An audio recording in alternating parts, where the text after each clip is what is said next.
Hi everyone, welcome back to Lifting the Lamp. I've really been looking forward to this topic. Today I'm going to talk about the law of attraction and magic. So this one's fun. The law of attraction, magic, they're things that shouldn't exist, but they do exist, and we can all use them, and the results are incredible and life-changing if they're applied correctly. So that's what I'm going to be talking about in this video, and I'll do a few more videos around the nuts and bolts of magic and the law of attraction. In this video, I'm going to define some terms. What is the law of attraction? What is magic? How are the two the same or similar? How are they different? After that, I'm going to give my own testimony about my own successful application of the law of attraction and use of magic, and telling my own story about learning that this stuff works. And I'd like to make some videos later down the track about exactly how this works, this law of attraction, this law of magic, if indeed we can explain it.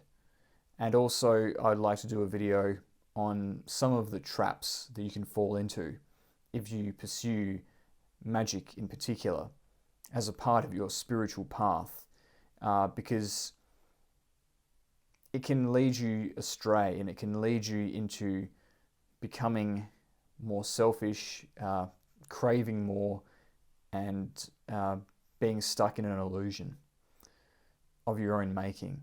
So I'll explain a little bit more about that in a subsequent video. The law of attraction was very popular in the 2000s with the release of The Secret, and in the last few years, witchcraft surprisingly has just taken off in popularity. The last survey that I saw estimated that there were over 1 million people who identified as witches in the US alone. And there's people who are identifying as witches all over Instagram. I remember when I first discovered magic, if you went to parties and you told people that you're a witch or that you practice magic, you'd be considered a creep. People would just assume that you sacrificed people or something like that. But now it seems to be in vogue. So it's given me the confidence to talk about this part of my spiritual journey, which has been instrumental to my own development for the past 15 years or so. But first, I'd like to define some terms. So to start off with the law of attraction. The idea of the law of attraction was popularized by Rhonda Byrne in her documentary The Secret. It's basically the idea that if you have a certain thing that you want, then if you visualize the outcome that you want in the obtaining of that thing, and then you fully believe that it's only a matter of time that you will possess that thing, that it's only a matter of time before you obtain that thing, then by using your willpower and your belief and your ability to visualize an outcome, you will bring it into existence. The rest of once you hold that desire, that goal strongly enough, and you really believe and have the confidence that it's going to be brought about, the universe kind of rearranges itself around that so that finally you obtain that thing that you wanted. And this is what's referred to as the law of attraction. Like attracting like. And magic, the practice of magic, which has come into vogue recently over the last few years, is similar in many respects to the law of attraction. Fundamentally, at their core, the law of attraction and the practice of magic are describing the same thing. So in magic, you formulate an intent, you find a way of visualizing that outcome, and then you focus your entire will on bringing that outcome into the world, into manifestation. So much so that you vest yourself with not the belief so much, but the conviction that that thing has already occurred, that thing is already yours, and all that you're doing now is moving towards it in time. So fundamentally, the same thing as the law of attraction, but there's a couple of key differences. First of all, the law of attraction it's a very simple kind of idea. The explanation that I've already provided pretty much wraps it up, whereas magic is a little bit more complex than that. And in order to put magic into practice, there's a bit more work that you need to put into it.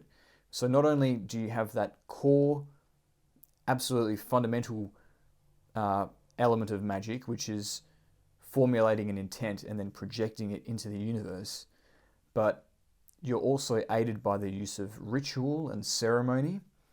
You'll have certain types of incense, certain types of candles, certain types of colors, and you might have some sort of a dramatization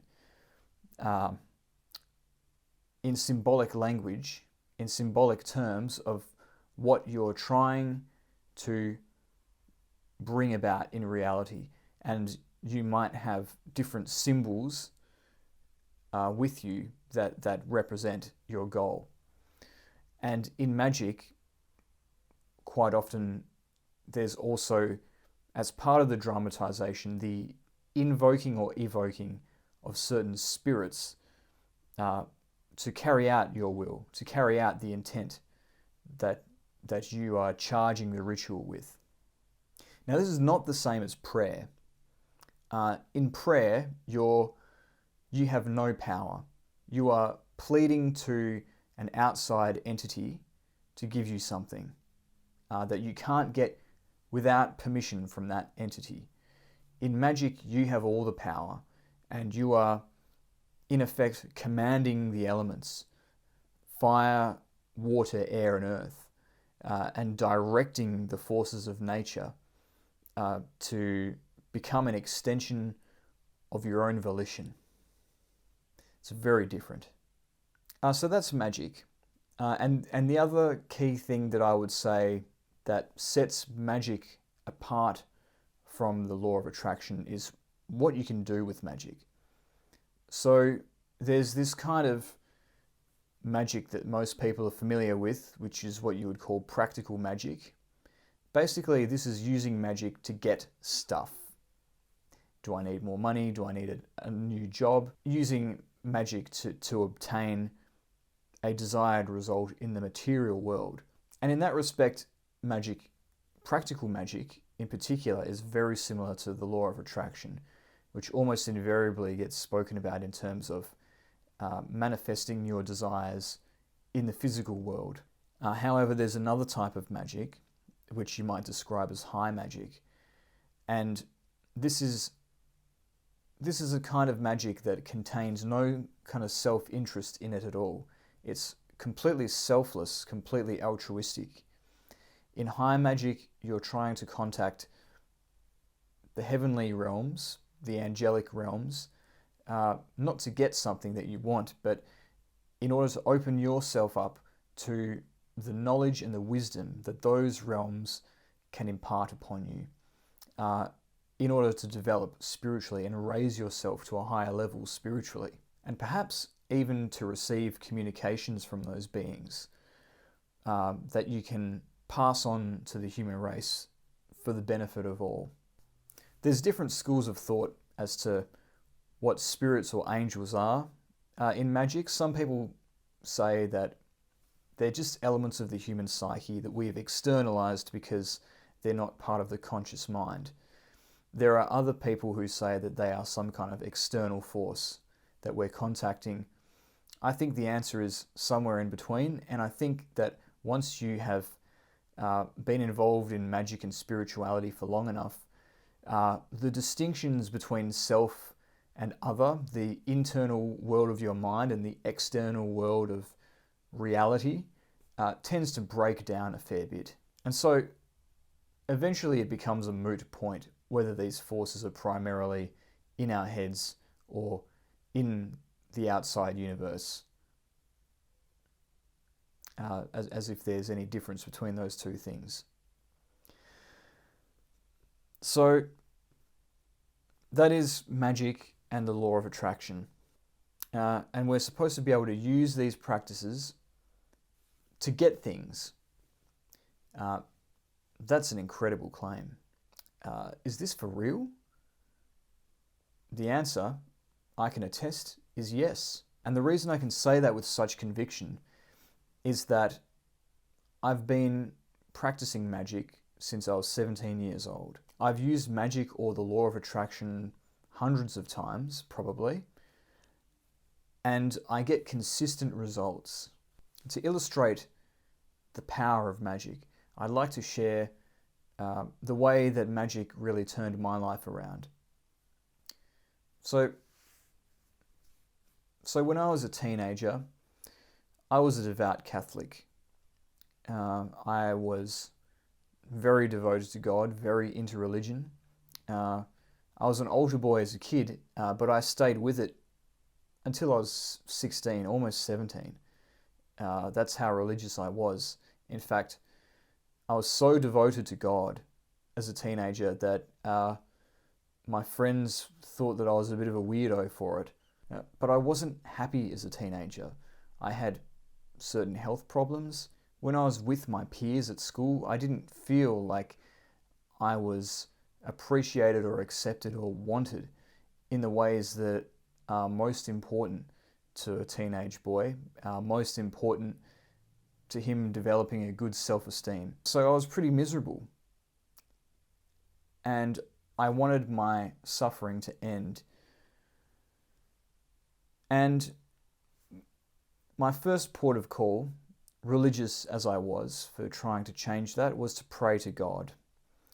I prayed to God every night from the ages of 8 or 9 till about 15 or 16.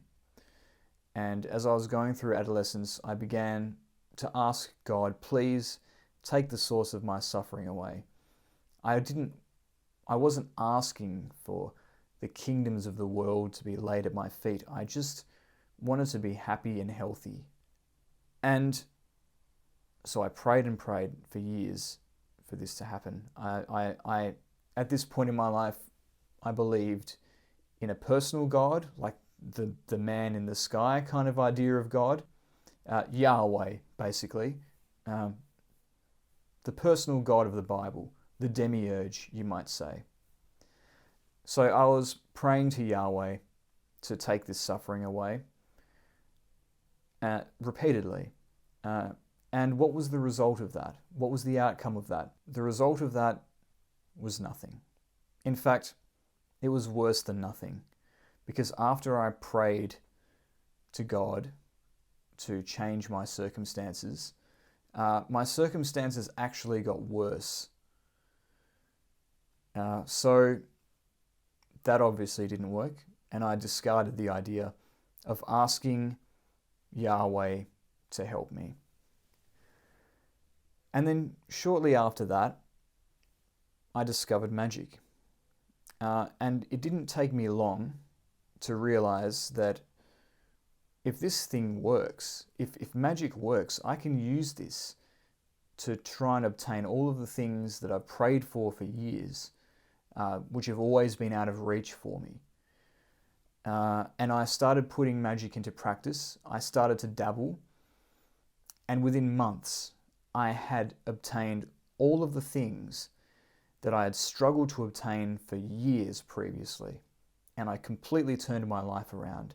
I went from feeling like a complete loser to having this newfound confidence in my own ability and my own power. I didn't feel so helpless anymore, like I was a victim of circumstance. And I left high school and I went out into the world with this new attitude, this newfound sense of empowerment that I gained from knowing that I can use magic to answer my own prayers. and there's nothing else that I need besides my own willpower. And as I've gone through life as a young man, it hasn't always been easy. There have been times where I've felt completely hopeless and like I don't know what path to follow. There have been really toxic groups of people that I have been involved with in the past who have manipulated me or betrayed me or failed to appreciate me or used me in some way or just tried to keep me down. And it took me a long time to realize all that. But once I did realize it, I was able to use magic to get rid of those people and to break free from those toxic relationships. Conversely, I was able to use magic to start to attract people to me who have really enriched my life. People who have helped me become the best version of myself and given me the support and encouragement, in some cases mentorship, that I need to fulfill my purpose in life. I've used magic to improve my health. I've used magic to improve my confidence. I've used magic to get a job, to help me to find a career where I can have more security than I would have had otherwise. I've used magic to help me to find more secure living arrangements. And so I've been able to use magic to obtain all of these things. And people from the outside looking in, they don't know this part of my life. They just think that I'm lucky. They say, oh, you're really lucky that you found that person. I can't believe that you found someone like that. You know how rare that is? Or, I can't believe that you were in this situation, but somehow you landed on 2 feet in the midst of all this uncertainty, in the midst of all the odds being against you. How did you manage that? That was really lucky. That was perfect timing for you. But it's not luck. It's magic. Magic is the thing that allows me to skew the odds more in my favor. So it's absolutely incredible. And now that I've sorted out all of those little things that were causing me distress before and distracting me from other important things that I could be focusing my energy on, I've got more emotional energy and psychological energy to devote to spiritual pursuits. And that really, I think, is the key to this whole idea of manifesting things with the law of attraction with magic. It's so that you can get the physical world in order, so that you have the space, you create the space to devote yourself to a spiritual life. I think just obtaining things for its own sake is kind of pointless, and it becomes empty and meaningless after a while. And it also just serves to feed the ego. So yes, magic works. The law of attraction works. And if you want to know where to start, if magic is your thing, start with sigils. If the law of attraction is your thing, go watch The Secret. And that's a fine starting point. But you don't have to be special or spiritually gifted in order to practice magic. It's not like in Harry Potter where there's the special people who have magic, and then there's the muggles who have no magical ability. In the real world, there are no muggles. Everybody is magical. Everybody has this power. If you have will and you are able to focus that will with laser-like precision on a goal that you wish to reach, then you can use magic. We are a magical species. We could become living gods, all of us, if we set our minds to it. If we discovered the magical power that each of us has within us. And it really is just the power of will. You know, there can be, it can be a little bit spooky when magic works, but fundamentally what it is just being able to really apply and focus your willpower. There are a lot of people who have used the law of attraction who don't believe in anything spiritual, who don't believe in anything occult, but they've been able to apply that basic principle, whether it's in the context of self-help or what have you, and achieve results that way. And the people who have applied that principle are some of the most powerful, influential, successful people in history. But this is something that anyone can achieve. I took to magic very easily. I found it very easy to succeed in my magical practice and get really good results really quickly. And there are reasons for that. I had advantages that other people don't. But it doesn't matter where you're starting from. You can learn and you can develop that spiritual muscle, the muscle of will, and you can learn to be a great magician. You don't have to come from a particular bloodline. You don't have to have 4 previous incarnations as a wizard in order to be able to practice magic well. You just need to have that will, that intent, and the ability to focus it. We think that we can focus our wills. We think that we can focus our intent. But most of the time we're getting carried away by stimuli. But once we do learn to focus it, and really set it on a goal, then we become powerful. So that would be my advice. Use the law of attraction to get where you need to go in life. Use magic, but use it wisely. But once you have unlocked the power of your will, it's an incredible tool, and it will allow you to pull yourself out of even the darkest places. Because it doesn't matter what's going on in the world, you will always have that willpower, and you will always be able to rely on it. And you will be able to build an amazing life for yourself from nothing. Nothing but your own belief in yourself and your own determination to succeed. So that's my introduction to magic and the law of attraction. What do you think of this topic? Leave your comments down below. Don't forget to subscribe. Thanks again for listening, and I'll see you next time.